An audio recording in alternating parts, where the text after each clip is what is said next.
Hello बच्चों, let's read the question. The question is, which of the following is an enzyme-filled organelle for breaking down waste in the cell?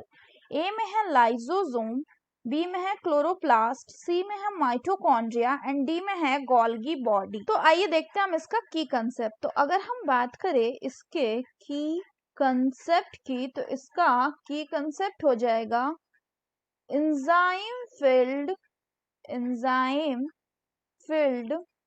cell organelle.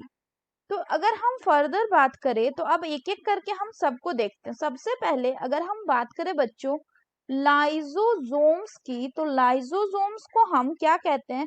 This are also called as the suicidal bags. अगर हम further बात करें कि इसको suicidal bags किस लिए कहते हैं, क्योंकि इनके अंदर प्रेजेंट होता है आपका हाइड्रोलाइटिक एंजाइम, जिनमें कैपेसिटी होती है to digest nucleic acid, lipid, fat, protein. और ये हाइड्रोलाइटिक एंजाइम्स क्या करता है कि जब भी आपका सेल जो होता है वो डैमेज होता है, उस टाइम पे ये आपका जो लाइसोसोम होगा, ये lysosome will burst, it will burst out and thereby it will release its hydrolytic content inside the cell, thereby it will causing the lysis of the cell.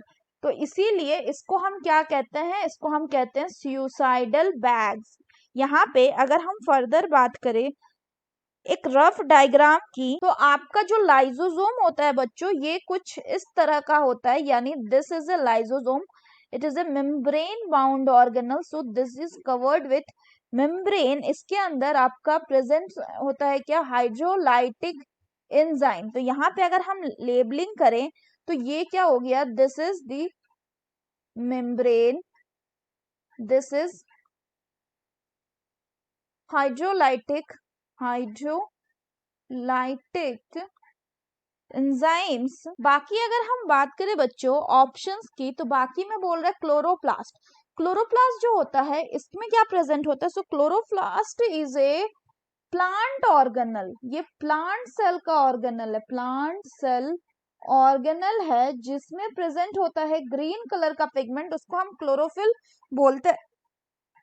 और यहाँ पे परफॉर्म होता है आपका फोटोसिंथेसिस का प्रोसेस. गोल्गी बॉडी की बात करें तो गोल्गी बॉडी जो होता है बच्चों, ये जनरली इन्वॉल्व होता है इन packaging and modification of the substances में. तो जो गोल्गी बॉडी होता है उसका स्ट्रक्चर की बात करें तो वो कुछ इस तरह से प्रेजेंट होते हैं, जिनमें अगर हम इस तरह के स्ट्रक्चर्स की बात करें तो इनको क्या कहते हैं? These are called as the cisternae कहते हैं.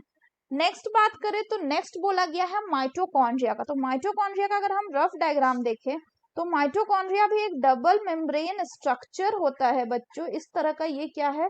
Double membrane structure. और इसके अंदर इस तरह के कुछ सर्टन फोल्ड्स प्रेजेंट होते हैं. फोल्ड्स जनरली ये क्या हो गया? This is a mitochondria and it is responsible for ATP generation. इसलिए इसको हम क्या कहते हैं? इसको हम कहते हैं power house of the cell. और इसके भी दो मेम्ब्रेन होते हैं, एक हम देख रहे हैं आउटर मेम्ब्रेन, एक इनर, और इनके बीच का जो ये स्पेस दिख रहा है इसको हम इंटर मेम्ब्रेन स्पेस कहते हैं.